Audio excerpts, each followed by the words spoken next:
De volta com o programa Justiça em Ação. A OAB Maranhão, através da ESA, promoveu o curso sobre responsabilidade criminal. O curso foi ministrado pelo professor Christian Costa, do Centro de Estudos do Comportamento Criminal, CECRIM, e teve por tema principal do ato de matar e suas motivações, o papel do operador do direito no entendimento do comportamento criminal no tribunal do júri e da individualização da pena no sistema penitenciário. Vamos à reportagem com a Vanessa Oliveira.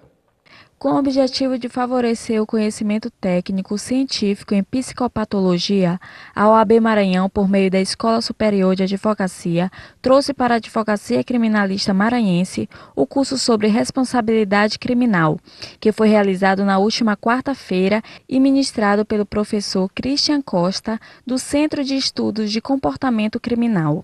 E dentro do debate do Tribunal do Júri, entre o Ministério Público, entre a defesa e a percepção dos jurados, do público, da sociedade em geral, há essa dificuldade de entendimento de quem é esse indivíduo.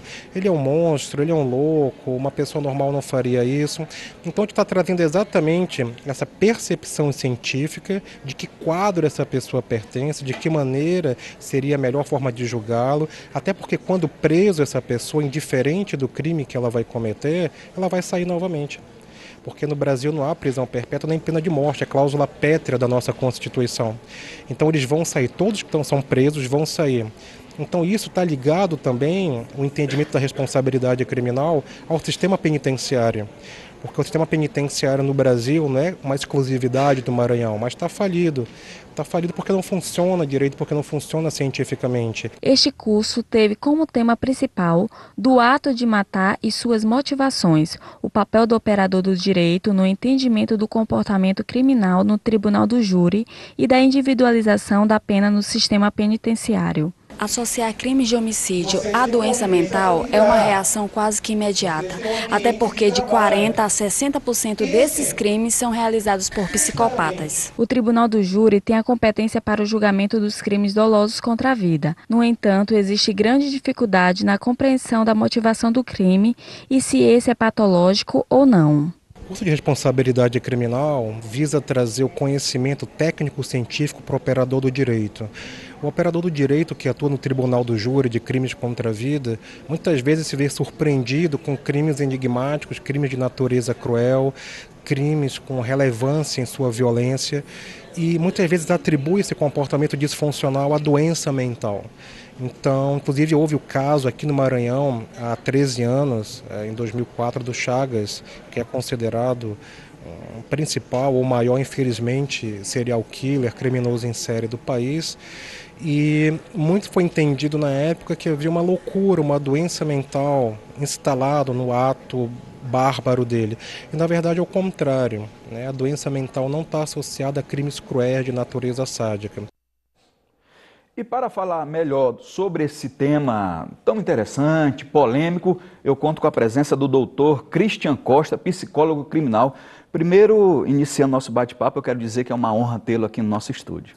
A honra é minha, a satisfação é minha, estar nessa terra maravilhosa e acolhedora que é o Maranhão e conviver essa semana tão intensa de reuniões, treinamentos e debates com o povo maranhense. Então está sendo uma honra para mim. O senhor já esteve em outros momentos aqui em situações não muito agradáveis, né? Acompanhando, como o senhor mesmo falou, um caso de repercussão, o maior caso de repercussão nacional, né? Infelizmente, no ano de 2004, eu estive aqui no Maranhão para acompanhar e colaborar com o caso do Chagas, que é conhecido nacionalmente não, internacionalmente, como o caso dos meninos emasculados do Maranhão. Então, a priori, 41 crianças do sexo masculino foram vitimizadas, né, brutalmente assassinadas pelo Chagas, né, que depois foi réu confesso.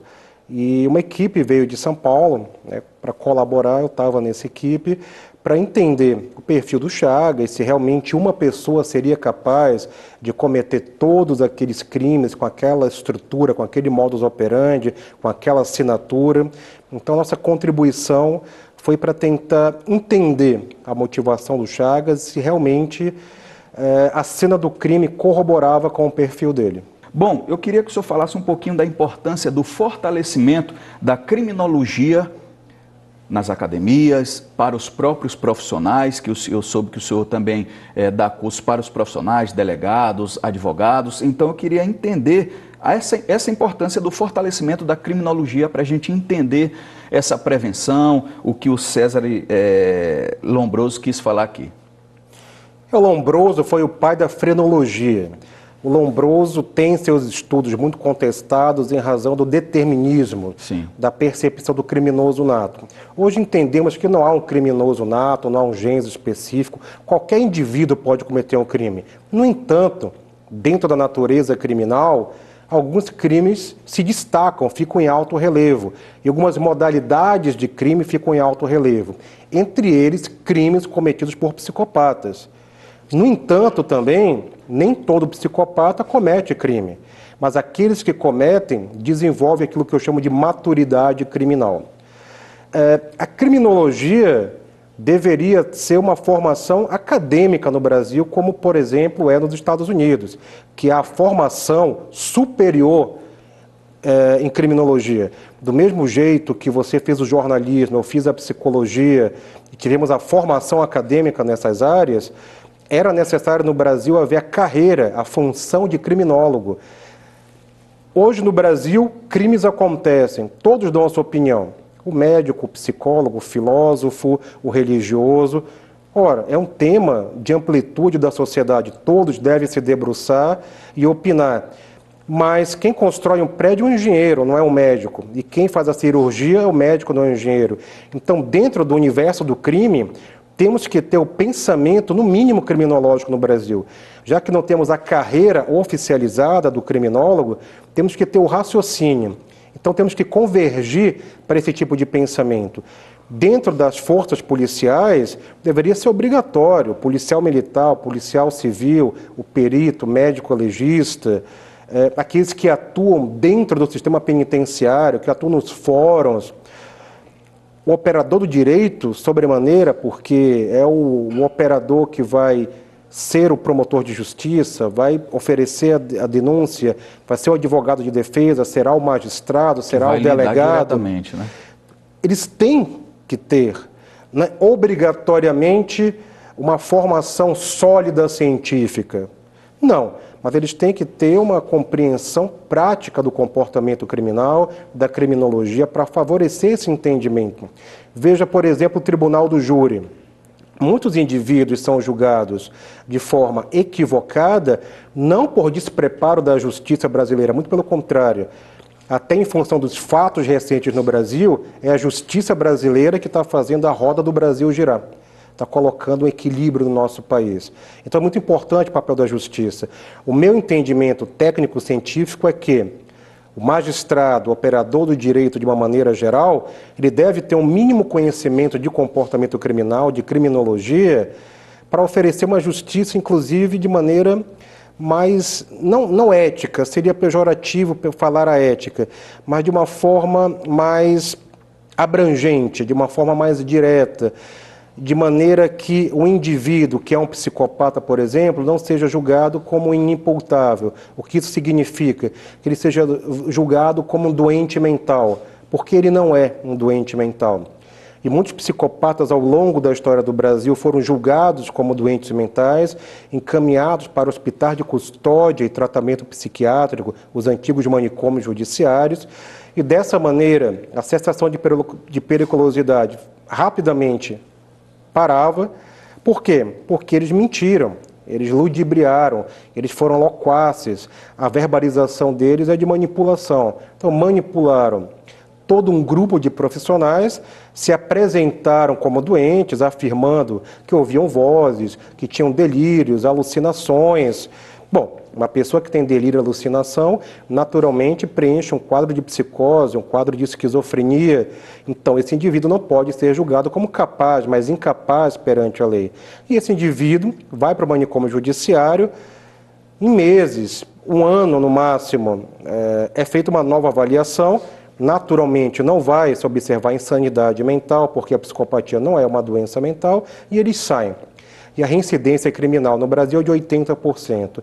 Então, o fenômeno do crime no Brasil requer, de forma urgente, um pensamento criminológico. Então, a formação em criminologia deveria ser um vértice importante do governo federal. Deveríamos ter centros de criminologia dentro das secretarias da administração penitenciária, dentro do Departamento Penitenciário Nacional, dentro das secretarias de segurança. Deveríamos ter grupos de pessoas pensando técnico-cientificamente o formato do crime no Brasil, as características regionais do crime, as características nacionais, quem é o nosso criminoso sexual, quem é o nosso homicida, quem é o nosso traficante. É simplesmente aquela pessoa que não estudou, que usou drogas, que não teve oportunidade. Não é só isso. Essa é uma fatia importante do problema, mas não é só isso. Então, meu entendimento, o entendimento do SECRIM, é que o comportamento criminal deve ser entendido para favorecer uma melhor justiça, para prevenir atos violentos futuros. Bom, para encerrar a nossa entrevista, eu queria que o senhor deixasse aí os seus contatos, e-mail, enfim, para que quem estiver nos assistindo possa entrar em contato com o senhor. Devemos estar em breve retornando ao Maranhão no dia 3 de agosto para um workshop sobre violência e comportamento criminal. E todos aqueles que desejarem participar, convido a todos que participem desse momento conosco, para pensar, conversar cientificamente sobre o comportamento criminal, sobre a violência, o que fazer. Será no dia 3 de agosto, aqui na cidade de São Luís, no Maranhão. Provavelmente, pré-definido será no auditório da OAB, aqui do Maranhão, e qualquer alteração será comunicada pelo nosso site, que é o www.secrim.com.br. Bom, quero agradecer a sua presença e dizer que foi uma honra tê-lo aqui no nosso programa. A honra foi minha, é uma satisfação estar de volta nessa terra maravilhosa que é o Maranhão. Vou de intervalo e na volta tem mais Justiça em Ação.